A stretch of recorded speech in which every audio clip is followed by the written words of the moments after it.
তালহা সাঈদ, কে এই তালহা সাঈদ? হাফিজ সাঈদের ছেলে। একটা বক্তব্য এক জায়গায়, তিনি একটা বক্তব্য যেখানে তার বাবা প্রসঙ্গে বলছে, এই তালহা সাঈদ তার বাবাকে নিয়ে কি বলছে একবার শোনা যাক। যেখানে তার বাবার প্রসঙ্গ উঠছে, যেখানে পাকিস্তান প্রসঙ্গ উঠছে, যেখানে ভারত प्रसंग उठছে, শুনুন আগে। आप क्या समझते हैं कि अगर किसी मोड़ के ऊपर पाकिस्तानी रियासत ये फैसला कर ले कि हम हाफिज सईद साहब को हवाले कर देंगे, तो आप मुज़ाहमत करेंगे? क्या करेंगे? मेरे भाई, इंशाल्लाह हम ये समझते हैं कि पाकिस्तानी हुकूमत और रियासत किसी भी मोड़ पर इस तरह का कदम हरगिज़ नहीं उठा सकती। हिंदुस्तान की ये जो सारी की सारी ये ज्यादती भी है, प्रोपेगेंडा भी है। तो पाकिस्तानी हुकूमत, पाकिस्तान की रियासत अल्हम्दुलिल्लाह ना पहले ऐसे थी, ना इस किस्म का वो ऐसा सोच भी सकते हैं। তালহা সাঈদ কি কনফিডেন্ট, কি আত্মবিশ্বাস, আত্মবিশ্বাসের সঙ্গে কি বলছেন? পাকিস্তান কোনোদিন কোনোভাবে কোনো মর্মে কোনো শর্তে ভারতের হাতে হাফিজ সাঈদকে তুলে দেবে না। মানে হাফিজ সাঈদ পাকিস্তানে আছে, এটা তাহলে প্রমাণিত। হাফিজ সাঈদ পাকিস্তানের হাতে আছে, এটা তাহলে প্রমাণিত। মানে ভারত যে কথা বারবার বলে আসছে, রাষ্ট্রসংঘে গিয়ে বলছে, বিভিন্ন দেশে গিয়ে আমাদের প্রতিনিধিরা বলছেন, হাতে নাতে প্রমাণ। হাফিজ সাঈদের ছেলে সে নিজেই বলছে হাফিজ সাঈদ পাকিস্তানের হাতে আছে, কিন্তু পাকিস্তান তাকে ভারতকে দেবে না। বাহ, জঙ্গিদের আস্তানা একেবারে আতুর ঘর পাকিস্তান, চোখের সামনে স্পষ্ট হয়ে যাচ্ছে। হাফিজ সাঈদের মতো লোক পাকিস্তানের হাতে আছে, তারা ভারতকে দেবে না। হাফিজ সাঈদের ছেলে বুক টুকে গর্ব করে বলছে। বাহ। অবসরপ্রাপ্ত সেনা কর্তা রাজেন্দ্র ভাদুরী আমার সঙ্গে রয়েছেন এই মুহূর্তে। কর্নেল ভাদুরী, খুব সহজ হিসেব, পাকিস্তান জঙ্গিদের সামনে রেখে শিখণ্ডি করে পিছন থেকে যুদ্ধ চালায়। তার কারণ পাকিস্তান সেনার সেই ক্ষমতাই নেই ভারতীয় সেনার সঙ্গে সরাসরি যুদ্ধ করবে। তো সামনে যাদের রাখে সেই ছায়াটা সরিয়ে দেওয়ার সময় এসেছে।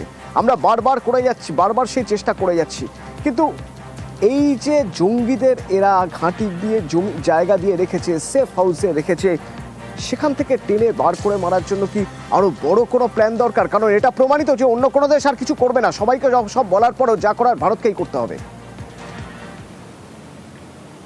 দেখুন, দুটো জিনিস আমাদেরকে বুঝতে হবে। প্রথম কথা হচ্ছে যে পাকিস্তান সেনা কিছু করতে পারবে কি পারবে না সেটা আলাদা বিষয়, এটা এখানে নয়।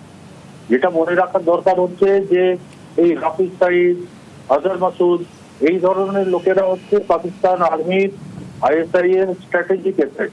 এটা আপনাদের চ্যানেলে আমি আগেও বলেছিলাম। তো নিজের স্ট্র্যাটেজিক অ্যাসেট গুলোকে ওরা কম্প্রোমাইজ করবে না। আচ্ছা, স্ট্র্যাটেজিক অ্যাসেট কেন? কারণ এদের একটা ফলোইং আছে, একটা সন্ত্রাসী একটা গ্রুপ আছে যেটা যেদেরকে এরা কন্ট্রোল করে। আর পাকিস্তান গভর্নমেন্ট আর পাকিস্তান আর্মি ডাইরেক্টলি না ইনভলভ হয়ে, নিজেদের সোলজার, নিজেদের অস্ত্রশস্ত্র সম্বল না ইনভলভ করে, এদেরকে দিয়ে নিজের কাজটা করিয়ে নেয়। সেটা low cost long term strategic plan. ঠিক আছে?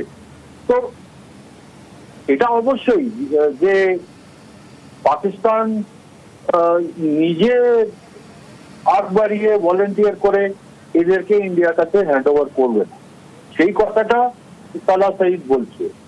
কিন্তু এখন যা পরিস্থিতি হয়ে দাঁড়িয়েছে, যদি ইন্ডিয়ার কূটনীতিক ডিপ্লোম্যাটিক কাজ, যদি ফরেন পলিসি যদি এফেক্টিভ করতে পারে এরা, আর থার্ড পার্টিকে দিয়ে, আপনার কি মনে হয় যে ডিপ্লোম্যাটিক ভাবে অর্থাৎ কূটনৈতিক ভাবে এই সমস্যার সমাধান সম্ভব, যেখানে চোখের সামনে দেখা যাচ্ছে জলজ্জান্ত প্রমাণ, হাফিজ সাঈদের ছেলে বলছে হাফিজ সাঈদ পাকিস্তানে রয়েছে, আর তারপরেও পাকিস্তান বীর দর্পে বলছে আমরা জঙ্গিদের কোনো রকম আশ্রয় দিই না। ডিপ্লোম্যাটিক স্তরে কি আদৌ সম্ভব এই সমস্যার সমাধান করা? দেখুন, ডিপ্লোম্যাটিকের দুটো স্তর থাকে। একটা যেটা প্রকাশ্য, যেটা আমরা দেখতে পাই, যেমন এই যে ভেরিয়াস পার্লামেন্টারিয়ানদের গ্রুপ বিভিন্ন দেশে গেছে, এটা হচ্ছে যেটা আমরা দেখতে পাই।